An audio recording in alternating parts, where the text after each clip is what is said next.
السلام علیکم ورحمۃ اللہ وبرکاتہ۔ اہل بیت اور صحابہ کرام رضوان اللہ اجمعین کے فضائل کتاب و سنت سے ثابت ہیں۔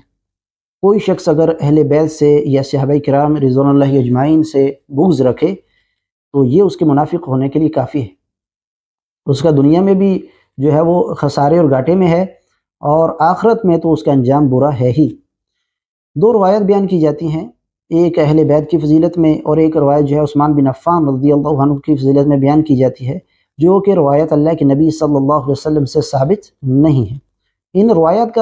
کے بارے میں بتانا کہ یہ ثابت نہیں ہے، اس کا مقصد صرف یہ ہے کہ کسی ایسی بات کی نسبت اللہ کے نبی صلی اللہ علیہ وسلم کی طرف نہ کی جائے جو اللہ کے نبی صلی اللہ علیہ وسلم کے کلمات نہیں ہیں، ورنہ اہل بیت کے فضائل اور صحابہ کرام رضوان اللہ اجمعین کے فضائل جو ہیں وہ کتاب و سنت کے بہت سے جو ہے نصوص سے ثابت ہیں۔ یہ سنن ترمذی 3709 نمبر پر روایت ہے کہ اللہ کے نبی صلی اللہ علیہ وسلم کے پاس ایک جنازہ لایا گیا۔ اللہ کے نبی صلی اللہ علیہ وسلم نے اس پر نماز نہیں پڑھی۔ پوچھا گیا کہ آپ نے اس کے اوپر جو ہے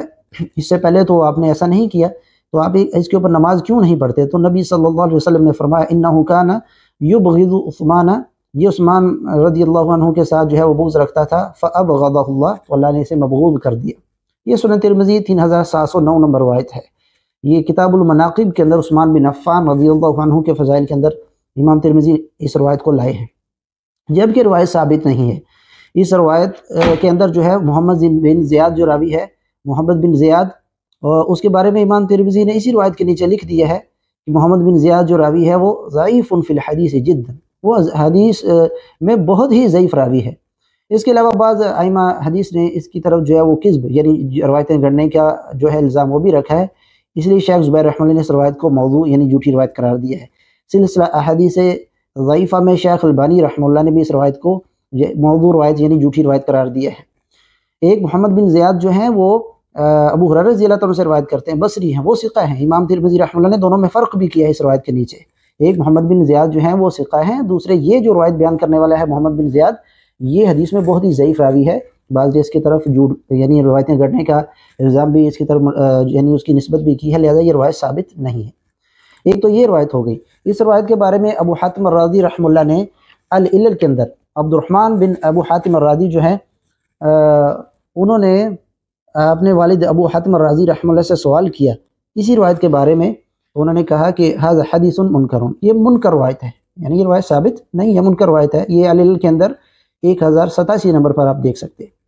اور اسی طریقے سے دوسری روایت جو بیان کی جاتی ہے وہ آپ سن لیں، بیان کرنے والا اس کو بیان کر رہا ہے، پہلے آپ سن لیں تاکہ کوئی یہ نہ کہے کہ بھئی یہ روایتیں کون بیان کرتا ہے، آپ اپنے سے ہی یعنی کہتے جا رہے ہیں، ایسا نہیں ہے۔ یہ روایت بھی ایک بیان کرنے والے نے بیان کی ہے، آپ اس کو سن سکتے ہیں۔ پھر المستدرک الحاکم میں صحیح سند کے ساتھ حدیث ہے انٹرنیشنل نمبر کے مطابق 4712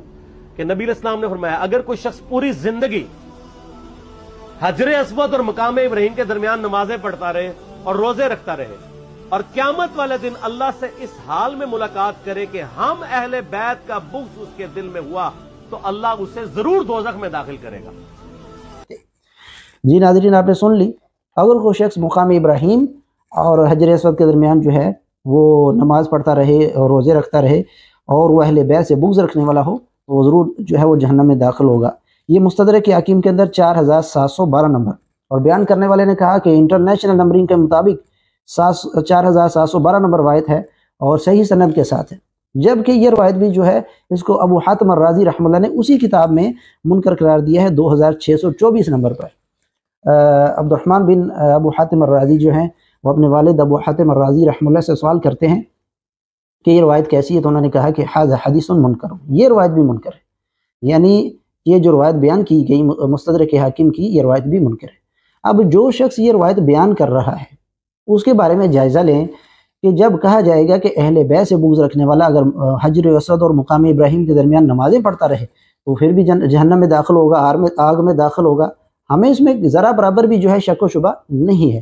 اہل بیت سے بغض رکھنا جو ہے وہ منافقت ہے، اور ایسے شخص کا ٹھکانہ جو جہنم ہی ہو سکتا ہے۔ اسی طریقے سے صحابہ اکرام سے بغض رکھنے والا شخص بھی وہ جہنمی ہے، اس کا ٹھکانہ برا ہی ہو سکتا ہے۔ لیکن جو شخص جو ہے اس روایت کو بیان کر رہا ہے،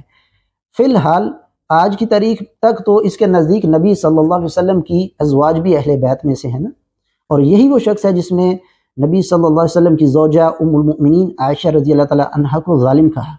اور پھر اس کا الزام اللہ کے نبی صلی اللہ علیہ وسلم پر لگا دیا کہ اللہ کے نبی صلی اللہ علیہ وسلم نے فرمایا ام المؤمنین عائشہ رضی اللہ تعالیٰ عنہ کو ظالم۔ جنگ جمل کے معاملہ کو لے کر اس شخص نے اپنا بغض نکالا ام المؤمنین عائشہ رضی اللہ تعالیٰ عنہ پر، جیسا کہ آپ اس ویڈیو میں سن سکتے ہیں۔ سیدہ عائشہ کو پورے احترام کے ساتھ رخصت کیا، کہا تو آج بھی ہماری ماں ہے، یہ جو کچھ تو نے کیا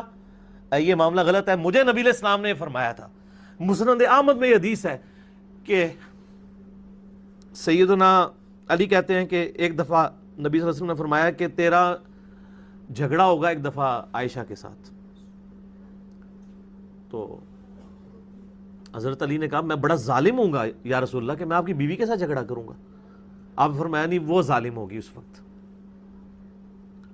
تو یا رسول اللہ آپ مجھے کیا حکم دیتے ہیں؟ فرمایا کہ وہ جب ظلم کرے گی تو تم اس کو واپس چھوڑ آنا جہاں سے وہ آئی تھی۔ جی ناظرین، آپ نے سن لیا، ایک طرف یہ روایت بیان کرنا کہ اگر کوئی شخص مقام ابراہیم اور حجر اسود کے درمیان جو ہے وہ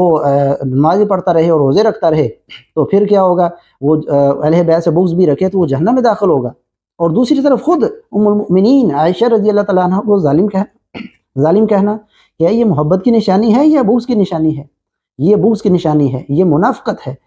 ہمیں اس روایت کی میں نے اس روایت کی صرف جو ہے اس کی صحت پر بات کی ہے کہ یہ دونوں روایت ثابت نہیں۔ ہم تو اہل بیت سے بغض رکھنے والے کو منافق سمجھتے ہیں، جیسے صحابہ کرام رضوان اللہ اجمعین سے بغض رکھنے والے کو، نفاق رکھنے والے کو منافق سمجھتے ہیں۔ ان سے بغض رکھنے والا منافق ہے، اس پر کتاب و سنت کے بہت سے دلائل ہیں، لیکن میں یہ بتانا چاہ رہا ہوں کہ یہ شخص خود یہ روایت بیان کرتا ہے جو کہ ثابت نہیں تھی، لیکن اس روایت کو بیان کر کے جو ہے وہ یعنی لوگوں کے سامنے زور و شور سے بیان کرنا اور خود ہی اہل بیت کی توہین بھی کرنا۔ اس کے علاوہ اس نے عقیل بن ابی طالب جو علی رضی اللہ تعالیٰ کے بھائی ہیں وہ بھی اہل بیت میں سے ہیں، رضی اللہ عنہ، صحابی بھی ہیں، ان کی بھی اس نے توہین کی ہوئی ہے، ان کو مال کا حریص قرار دیا ہوا ہے، جیسا کہ آپ سن سکتے ہیں۔ تو یہ بتائیے کہ آپ مکہ شریف واپس جائیں گے یا رہیں گے یا مدینہ سے واپس آ جائیں گے؟ تو آپ صلی اللہ علیہ وسلم فرمایا عقیل نے کوئی ہماری جائیداد چھوڑی ہے مکے میں؟ سب کچھ ہی بیچ کے کھا گیا۔ تو اس نے کچھ چیز چھوڑی ہو تو ہم مکے میں رہیں؟ ہمارا تو مکان پورا بنو ہاشم کے ساری جائیداد بیچ کے کھا گیا ہے عقیل ابن ابی طالب، تو ہم کہاں مکے میں رہیں گے؟ ہم مدینے واپس ہی آئیں گے۔ یہ میں نے آپ کو ہلکی سی جھلک کروائی ہے ایک مینٹیلٹی کی، ٹھیک نا جی، مینٹیلٹی، تھوڑی سی مینٹیلٹی بتائی ہے۔ تو جی ناظرین، ایک طرف ام المؤمنین عائشہ رضی اللہ تعالیٰ عنہ کی بھی توہین کرنا، وہ بھی اہل بیت میں سے ہیں قرآنی حکم کے مطابق، انما یرید اللہ لیذہب عنکم الرجس اہل البیت ویطہرکم تطہیرا۔ ایک طرف تو قرآنی حکم کے مطابق نبی صلی اللہ علیہ وسلم کی ازواج جو ہیں وہ اولین اہل بیت ہیں، تو ان کے بارے میں اس نے ان کو ظالم قرار دیا ہے، اور ابھی تک کسی قسم کا واضح الفاظ میں رجوع بھی ریکارڈ نہیں کروایا۔ اور دوسری طرف علی رضی اللہ تعالیٰ عنہ کے ہی بھائی عقیل بن ابی طالب رضی اللہ عنہ کو اس نے کہا مال کا حریص، سب کچھ بیچ کے کھا گیا ہے، جبکہ کسی روایت میں ایسے الفاظ موجود نہیں تھے، اور وہ جو انہوں نے بیچا تھا وہ ان کا حق تھا، اور انہوں نے اپنی ہی ملکیت کو بیچا اور خرچ کر لیا، لیکن اس نے وہاں سے کہا کہ یہ مینٹیلٹی بتا رہا ہوں، اور یہ اس کا ہمیشہ یہ منافقانہ رویہ رہا ہے، یہ چاہے کسی کی بھی توہین کرے، ام المؤمنین عائشہ رضی اللہ تعالیٰ عنہ کی توہین کرے، عمر بن عاص رضی اللہ تعالیٰ عنہ کی توہین کرے، یا معاویہ رضی اللہ تعالیٰ عنہ کی توہین کرے، یا جیسا اس نے عقیل بن ابی طالب رضی اللہ عنہ کی توہین کی اور کہا کہ میں صرف مینٹیلٹی بتا رہا ہوں،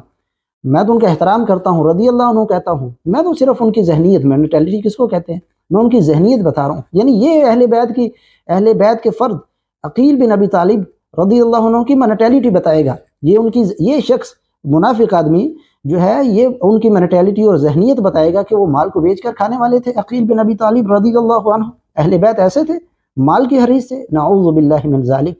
تو یہ شخص اپنے ہی فتوے کے مطابق، ہم کسی کی جنت اور جہنم کا فیصلہ نہیں کرتے، لیکن بقول اس کے دل میں اہل بیت کا بغض ہوگا، وہ پکا جو ہے جہنم کے اندر داخل ہوگا اور وہ آگ میں داخل ہوگا۔ اس کے اپنے ہی فتوے کے مطابق اس کی اپنی آخرت جو ہے وہ برباد ہے۔ اس کو چاہیے کہ اپنے جو ہے وہ اقوال پر، اپنے منہ سے نکلنے والی باتوں پر یہ غور کرے۔ کوئی بھی جملہ زبان سے نہیں نکلتا، لیکن اس کو فرشتے جو ہیں پکڑنے والے موجود ہیں۔ ما یلفظ من قول الا لدیہ رقیب عتید، جو جملہ زبان سے نکلتا ہے اس کو فرشتے جو ہیں پکڑنے والے موجود ہیں، اس کو محفوظ کر لیتے ہیں۔ اس کو چاہیے کہ اپنی آخرت کی فکر کرے، اور جو لوگ اس کے فالوور ہیں، جو لوگ جن لوگوں نے اس کی دم پکڑی ہوئی ہے، جو لوگ اس کو پروموٹ کرتے ہیں اور کہتے ہیں کہ یہ عالم ہے، ان کو فکر کر لینی چاہیے کہ جاہل آدمی ہے، اور اس کا کتاب و سنت کے دلائل کے ساتھ کچھ لینا دینا نہیں، اس طرح کی ضعیف روایت بھی بیان کرتا ہے۔ اور دوسرا یہ ہے کہ یہ خود ہی اہل بیت کی توہین کرنے والا ہے۔ اللہ ہمیں اہل بیت اور صحابہ کرام رضوان اللہ اجمعین کی محبت پر زندہ رکھے، اور اللہ ہمارا حشر جو ہے وہ انہی کے ساتھ کرے۔